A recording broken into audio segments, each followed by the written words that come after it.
कैसा हो अगर हमें पहले ही पता चल जाए कि किसी व्यक्ति को लकवा आने वाला है या ब्रेन हेमरेज होने वाला है या फिर कोई फलाना व्यक्ति है जो कि पैरालाइज्ड होने वाला है, या कोई ऐसा रामबाण है जिससे हम पता कर सकें कि ये सब कुछ है जो कि किसी व्यक्ति के साथ में होने वाला है। अगर हमें यह सब कुछ पहले ही पता चल जाए तो हम उस व्यक्ति को और उसके परिवार को शारीरिक, मानसिक और आर्थिक हानि से बचा सकते हैं।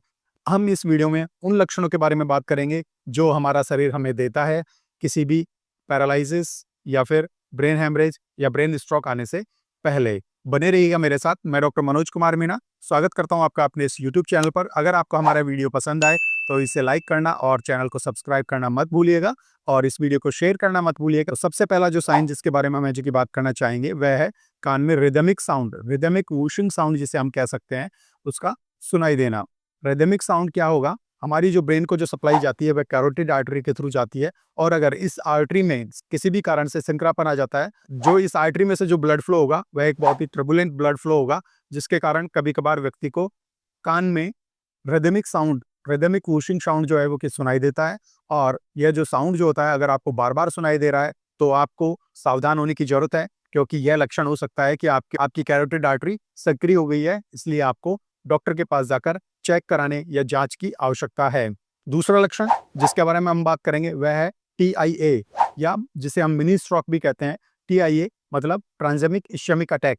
TIA में होता क्या है कि सडन नमनेस है जो कि किसी पार्ट में जो कि डेवलप हो जाती है, या तो हाथ में जो कि डेवलप होगी या पैर में डेवलप हो जाएगी। TIA में होता क्या है कि सडन है जो कि ब्लड फ्लो है जो कि पर्टिकुलर ब्रेन के किसी पार्ट का जो कि सडन ब्लड फ्लो रुक जाता है। कुछ मिनटों से लेकर कुछ घंटों तक है जो कि हो सकता है, लेकिन पूरी तरह रुकता नहीं है। मतलब वहां पर इंफ्राक्शन डेवलप नहीं होता है, लेकिन इश्चेमिया हो जाता है, मतलब वहां पर ब्लड की कमी हो जाती है। जिस भी पार्ट का ब्लड फ्लो रुकेगा उससे संबंधित है जो कि उसमें वीकनेस या फिर उससे संबंधित है जो कि लक्षण उसको आएंगे। ट्रांसमिक इश्चेमिक हटाने के बाद में बहुत ज्यादा संभावना होती है विद इन 48 आवर्स के अंदर किसी भी व्यक्ति को ब्रेन हेमरेज या पैरालिसिस होने की या ब्रेन स्ट्रोक होने की बहुत ही ज्यादा है जो कि संभावना होती है। ऐसा देखा गया है कि लगभग 20% लोग जिनको कि TIA हुआ है वो अगले 3 महीने में किसी ना किसी रूप में ब्रेन स्ट्रोक का सामना करते हैं। अब बात आती है कि अगर हमने TIA को पहचान लिया तो हम क्या करें। अगर आप ट्रीटमेंट लेते हैं, ट्रीटमेंट आपके स्ट्रोक होने के चांसेस को 80% से कम करता है। इसलिए अगर आपको सब कुछ सडन नमनेस या फिर सडन वीकनेस किसी बॉडी पार्ट में अगर फील हो रही है तो आपको भी आवश्यकता है कि आप जांच अवश्य करवाएं। तीसरा जो सिम्टम है उसके बारे में हम बात करेंगे वह है slurring of speech. Slurring of speech stroke का भी लक्षण है और मिनी स्ट्रोक का भी लक्षण है, और साथ ही साथ आपको चेतावनी भी है कोई बड़ा है जो कि ब्रेन स्ट्रोक का जो कि सामना करना पड़ सकता है। इसलिए आपको जांच की आवश्यकता है। चौथा सिम्टम जिसको कि अधिकतर लोग है जो कि इग्नोर करते हैं वह है आपके विजन में सडन चेंजेस आना।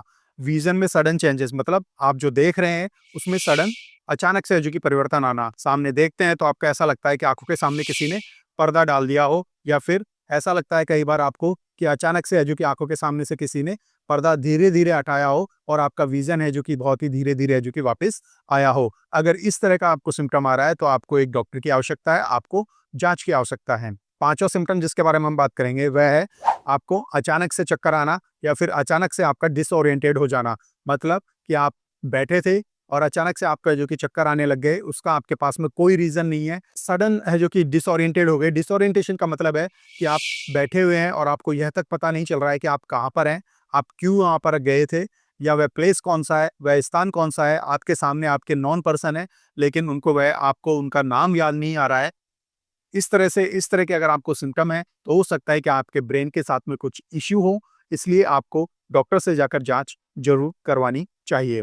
छठा सिम्टम है कि आपके गर्दन में बहुत तेज दर्द होना। यह सडन इतना तेज होता है और बहुत अचानक से होता है कि आपकी पूरी गर्दन को इन्वॉल्व करता है और फिर आपके बैक को है जो कि इन्वॉल्व कर रहा होता है।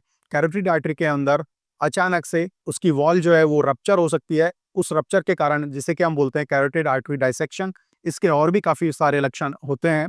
लेकिन अगर आपको सडन नेक पेन स्टार्ट हुआ हो और इतना पेनफुल हो कि आप रह भी नहीं पा रहे हैं, मतलब इस तरह का पेन आपने कभी आपकी जिंदगी में कभी महसूस नहीं किया है, तो आपको तुरंत किसी न किसी डॉक्टर से संपर्क करते हुए अपनी जांच अवश्य करवानी चाहिए।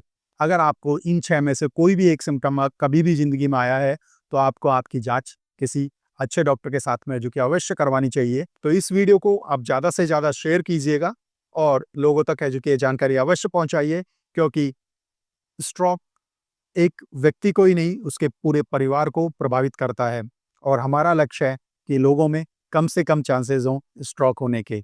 धन्यवाद।